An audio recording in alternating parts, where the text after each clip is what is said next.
எல்லோருக்கும் வணக்கம். Welcome to Shanthi's kitchen. Shanthi's kitchen YouTube சேனலை தொடர்ந்து பார்த்துட்ருக்கவங்க எல்லோருக்கும் மிக்க நன்றிங்க. உங்களுடைய சப்போர்ட்டையும் ஆதரவையும் எனக்கு தொடர்ந்து கொடுத்துட்டே இருங்க. உங்களுக்கு பிடித்தமான ரெசிபியை நான் கொடுத்துட்டே இருப்பேன். என்னுடைய சேனலை நீங்கள் ஃபஸ்ட் டைம் பார்க்குறவங்களா இருந்தால் சப்ஸ்கிரைப் பண்ணிவிட்டு பாருங்கள். இன்றைக்கி நான் உங்களுக்கு என்ன ரெசிபி செஞ்சு காட்ட போகிறேன், நான் சட்னி தாங்க செஞ்சு காட்ட போகிறேன். ஈஸியான மெத்தடில் தான் உங்களுக்கு சொல்லித்தரேன். சுவையாகவும் இருக்கும். நீங்கள் செஞ்சு பார்த்துட்டு எனக்கு எப்படி இருக்குன்னு சொல்லுங்கள், சரியா? மல்லி புதினா சட்னி எப்படி செய்யலாம் பார்க்கலாம் வாங்க. இப்போ க்ரீன் சட்னி எப்படி செய்யலாம் பாருங்கள். 5 டேபிள் ஸ்பூனுக்கு தேங்காய் போட்டு வச்சுருக்கேன்.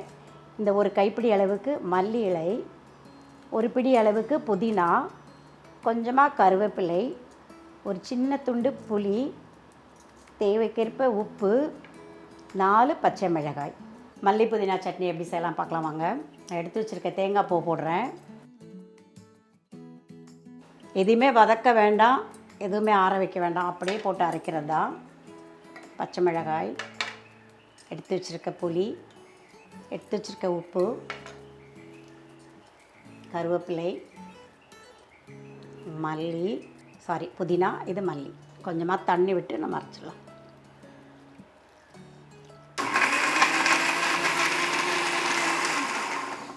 நடுவில் ஒரு வாட்டிக்கு ஓப்பன் பண்ணி இந்த மாதிரி கிளறி விட்டுக்கோங்க. நம்ம கொத்தமல்லி இலையை காம்போடு போட்டோம் இல்லையா, இன்னும் கொஞ்சம் தண்ணி விட்டுக்கலாம்.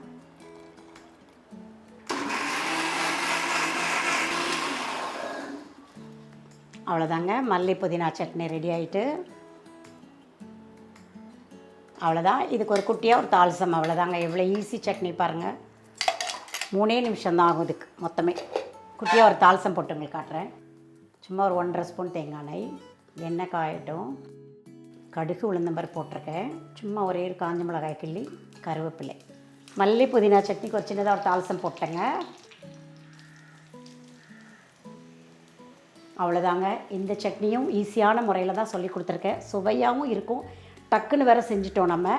இந்த சட்னியை செஞ்சு பார்த்துட்டு உங்களுடைய ஃபீட்பேக்கை கமெண்ட் பாக்ஸில் சொல்லுங்கள். இந்த ரெசிபி உங்களுக்கு பிடிச்சிருந்தால் லைக் பண்ணுங்கள், ஷேர் பண்ணுங்கள், கமெண்ட் பண்ணுங்கள், சப்ஸ்கிரைப் பண்ணுங்கள். அடுத்த ஒரு புது வீடியோவில் உங்களை மீண்டும் சந்திக்கிறேன். அது வரைக்கும் உங்களிடம் விடைபெறுவது சாந்தி துரைபாண்டியன் ஃப்ரம் சாந்திஸ் கிச்சன். நன்றி, வணக்கம்.